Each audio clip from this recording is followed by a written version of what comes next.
좋으신 주님의 은혜가 오늘 이 시간 우리 모두 함께 하시기를 바랍니다. 오늘 우리가 함께 나누실 하나님의 말씀은 이사야 64장입니다.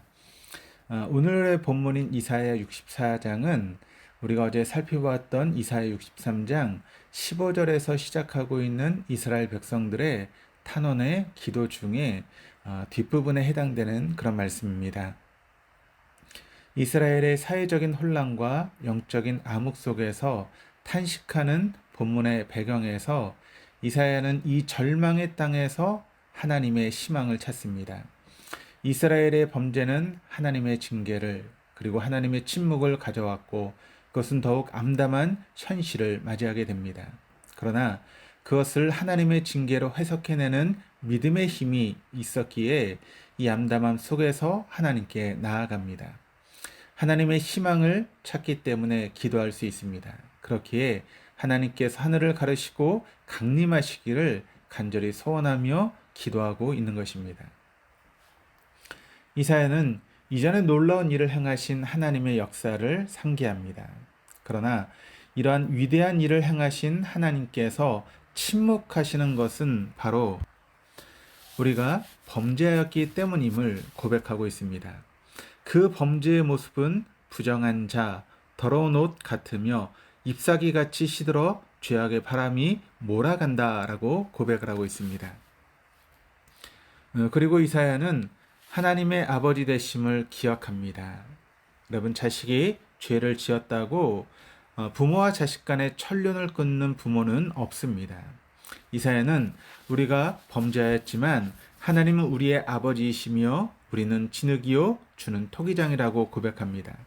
모든 것이 하나님께 달려있음을 고백하고 있는 것입니다. 죄를 지었지만 그래서 구원받지 못할 처지가 되었지만 그래도 하나님의 백성이라는 것입니다. 그 하나님 아버지의 도우심을 간절히 구하고 있습니다. 좌절하거나 포기하지 않습니다. 이렇게 기도할 수 있는 것은 자신의 고통과 비참한 현실이 오직 하나님의 도우심을 통해서만 해결 가능하다라고 하는 것을 깨닫고 믿기 때문에 그렇습니다. 그렇기 때문에 믿음의 행위는 기도로 드러납니다. 비록 이전의 교만과 범죄로 하나님께서 떠나셨을지라도 하나님은 여전히 아버지이심을 고백하고 범죄함을 회개하며 기도하는 것입니다. 이것이 바로 믿음입니다. 그렇게 기도할 수 있는 것은 하나님께서 우리의 아버지시기 때문입니다.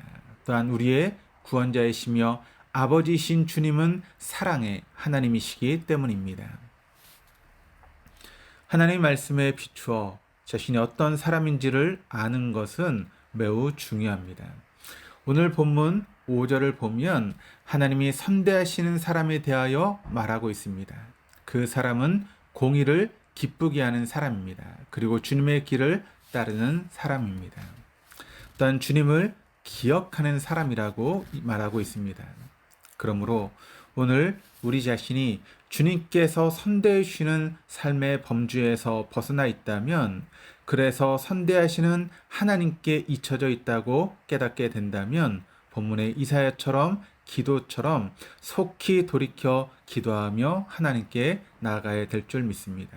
왜냐하면 우리가 아무리 중한 죄를 지었다 할지라도 하나님 앞에 범죄한 인생을 살았다 할지라도 언제나 우리의 아버지 되시는 하나님께서 우리가 범죄 가운데 있지만 우리를 붙드시고 인도하시며 또 사랑으로 다시 용서하시는 그 하나님의 사랑이 우리에게 있기에 탕자의 비유에 나오는 둘째 아들을 기다리는 아버지와 같이 언제나 우리를 기다리시고 또 우리를 받아주시고 용서하시는 하나님이 있기에 그 하나님 앞에 속히 돌이켜 돌아가는 것, 그것이 바로 우리가 해야 될 일일 줄 믿습니다.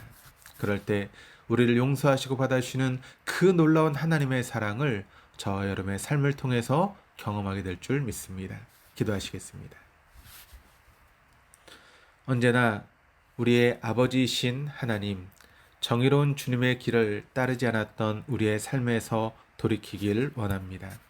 주님의 길을 따르지 않고 세상의 길에 서며 주님을 기억하지 않는 것에서 나오는 우리의 모든 허물을 용서하여 주시옵소서.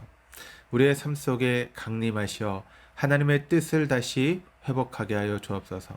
감사드리며 예수 그리스도의 이름으로 기도드립니다. 아멘.